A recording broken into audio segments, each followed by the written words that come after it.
обсудим. Но вот в целом я хочу, чтобы ты нам, крымским татарам, нашим зрителям в оккупированном Крыму, которые ждут вообще, что Украина будет делать, рассказать видение вашей партии. Да, она небольшая фракция, но тем не менее фракция, которая может и должна вносить какие-то инициативы и двигать вперед законодательный процесс, в том числе касательно Крыма и стратегического тоже, потому что я так вижу, что особо никто Крымом сейчас не озабочен среди парламента, по крайней мере.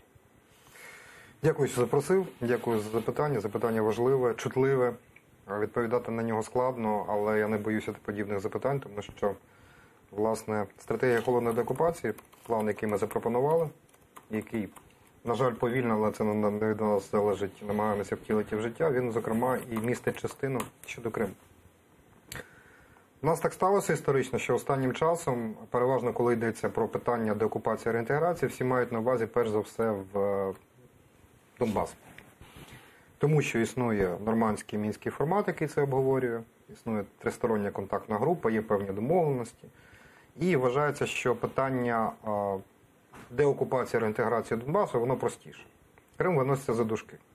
І це та вимога, яку ми, власне, підняли на прапор, підняли абсолютно свідомо. Ми говоримо про те, що деокупація, реінтеграція неможлива окремо Крим, окремо Донбас. Це має бути спільна історія і ключова історія, ключова помилка, яку припускалася влада раніше, яку повторює зараз, це те, що з порядку денного перемовин, які би вони не були, Крым, на жаль, выкрасно. Ну, смотри, это выглядит так, да, что мы играем в игру, которую нам навязывают. То есть это не наша игра. У нас территория одинаково утрачена, они одинаково оккупированы, просто оккупант, преступник назвал это по-разному. Он мог захватить третью часть Украины, если, не дай бог, у него получится назвать это еще как-то, да, и мы бы тоже в эти игры играли. Да? Вот как саме тому я не розумів логіки. Це питання, наприклад, одне з питань, які ми зараз проробляємо, це відбувається складніше і довше, ніж хотілося б, на превеликий жаль, але так воно є. У нас є окремий закон, який регулює питання, які стосуються окупованого Донбасу, і окремий закон, який стосується окупованого Криму. Оце питання, яке я завжди ставив ще коли був журналістом. З моєї точки зору, це має бути єдиний закон про окуповані території, в якому має бути уніфікований підхід до розв'язання цих питань.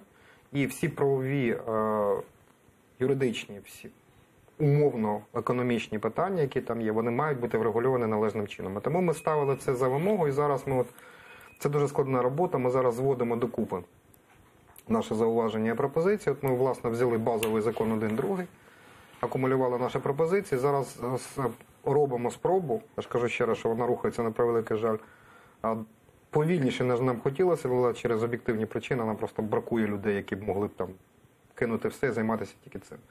Зараз ми працюємо якраз на законопроекті на проокуповані території, який б врегулював і питання Криму, і питання Донбасу в одному законопроекті. Наскільки вероятно прийняття такого закону? Или ви пишете це, щоб долбити вот эту Це найскладніша історія поки що, але лупайте цю скалу, як закликав український класик. Якщо її не лупати, то нічого не відбудеться.